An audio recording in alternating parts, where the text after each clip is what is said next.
اب بات کرنی ہے ذرا سیاسی معاملات پر، اور سیاسی معاملات میں دو معاملات ہیں جو بڑے گرم ہیں۔ ایک تو فورن فنڈنگ والا معاملہ ہے جس کا اونٹ کسی کروٹ نہیں بیٹھ رہا، اور دوسرا معاملہ ہے پی ڈی ایم کا، اس کا بھی اونٹ کسی کروٹ بیٹھتا ہوا نظر نہیں آ رہا، کیونکہ نئی سے نئی تاریخیں آتی جا رہی ہیں۔ لیکن اس میں ایک نئی روح پونگنے کی کوشش ضرور کی گئی ہے، اور نیا سکیجول جو ہے وہ جاری کیا گیا ہے فضل الرحمان صاحب کی طرف سے۔ بالکل، ہمارے ساتھ موجود ہیں سینئر صحافی اور تجزیہ کار مظہر عباس صاحب۔ السلام علیکم مظہر صاحب۔ جی وعلیکم السلام۔ مظہر صاحب بہت شکریہ پروگرام میں وقت دینے کے لیے۔ یہ جو سیاسی صورتحال ہے اس میں اتار چڑھاؤ تو آتے ہی رہتے ہیں، لیکن اب اس وقت آپ کو کیا صورتحال نظر آتی ہے؟ کون اوپر ہے، کون نیچے ہے، اگر حکومت اور پی ڈی ایم کا مقابلہ یا موازنہ کیا جائے تو؟ پرابلم کہاں آ رہی ہے؟ پرابلم یہ آ رہی ہے کہ پاکستان میں سیاسی استحکام آتا ہی نہیں ہے، یا یوں کہیں کہ لانے ہی نہیں دیا جاتا، اور اس کی کئی وجوہات ہیں۔ ظاہر اتنا وقت نہیں ہے کہ اس کی تفصیلات میں جائیں، لیکن اس وقت جو صورتحال ہے دو ہے۔ مطلب اگر آپ نے جس طرح فورن فنڈنگ کیس کی بات کی، دو ہی چیزیں اس وقت چل رہی ہیں، ایک فورن فنڈنگ، ایک براڈ شیلڈ۔ بالکل، اور ان دونوں کا تعلق کسی نہ کسی حوالے پیسوں سے ہی ہے۔ اب کہیں یہ بات طے ہونی ہے کہ جی فورن فنڈنگ قانونی تھی، غیر قانونی تھی، اور کہیں یہ طے ہونا ہے کہ یہ براڈ شیٹ آخر ہے کیا، اور اس براڈ شیٹ کے پیچھے کیا عزائم ہیں۔ یہ چونکہ یہ بظاہر تو بادی نظر میں ایک براڈ چارج شیٹ لگ رہی ہے، جس میں شاید ہی کوئی ہے جو بچ کے نکل رہا ہو، لیکن یہ کیا براڈ شیٹ کا اگر بیک گراؤنڈ دیکھیں تو ہمیں اندازہ ہوتا ہے کہ براڈ شیٹ کے اندر بھی بہت سے ڈیوبیس کیریکٹرز ہمیں نظر آتے ہیں۔ براڈ شیٹ سے معاہدہ، براڈ شیٹ سے معاہدہ ختم کرنا، براڈ شیٹ کی انکوائریز، یہ سب بہت سے سوالات چھوڑ جاتے ہیں۔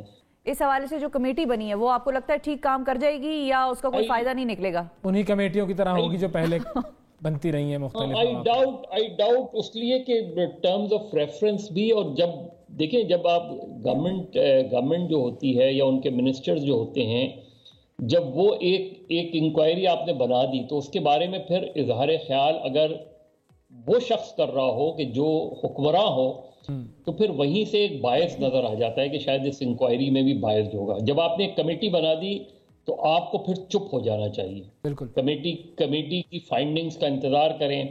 کمیٹی کے ٹرمز آف ریفرنس ابھی نہیں آئے سامنے، پتہ چلے گا کہ یہ کمیٹی جب کون سے جج اپوائنٹ ہوں گے، سربراہ ہوں گے، کس طرح کی، کیونکہ یہ کوئی 4-5 سال پرانی کہانی نہیں ہے، یہ 1999 سے کہانی ہے، جب نیب بنی، جب براڈ شیٹ 1 سال بعد جنرل امجد چلے گئے، پھر براڈ شیٹ کی انکوائری ہوئی، تو ایک طویل ہے، لیکن دیکھنا یہ ہے کہ اس کو کتنا وقت دیتے ہیں انکوائری کی اور کس حد تک ہوتی ہے۔ جہاں تک فورن فنڈنگ کا معاملہ ہے، دیکھیے فورن فنڈنگ میں دو چیزیں ہیں۔ اب ابھی کچھ دنوں پہلے عمران خان صاحب نے یہ کہا کہ جی اس کی لائیو کوریج ہونی چاہیے فورن فنڈنگ کی، چیلنج دیا انہوں نے، کروا لیں لائیو کوریج۔ حالانکہ اس سے پہلے یہ کہہ رہے تھے، اور کل بھی میں فواد چودھری صاحب کو سن رہی تھی 1-2 دن پہلے، وہ یہ کہہ رہے تھے کہ اس لیے نہیں ہم منع کر رہے تھے کہ لائیو کوریج ہو، کیونکہ جو ڈونرز ہیں ان کی ڈیٹیلز اور ان کے اکاؤنٹ نمبرز وغیرہ پھر پبلک نہ ہو جائیں، لیک نہ ہو جائیں۔ تو فواد چودھری صاحب کا موقف کچھ اور تھا ابھی تک بھی۔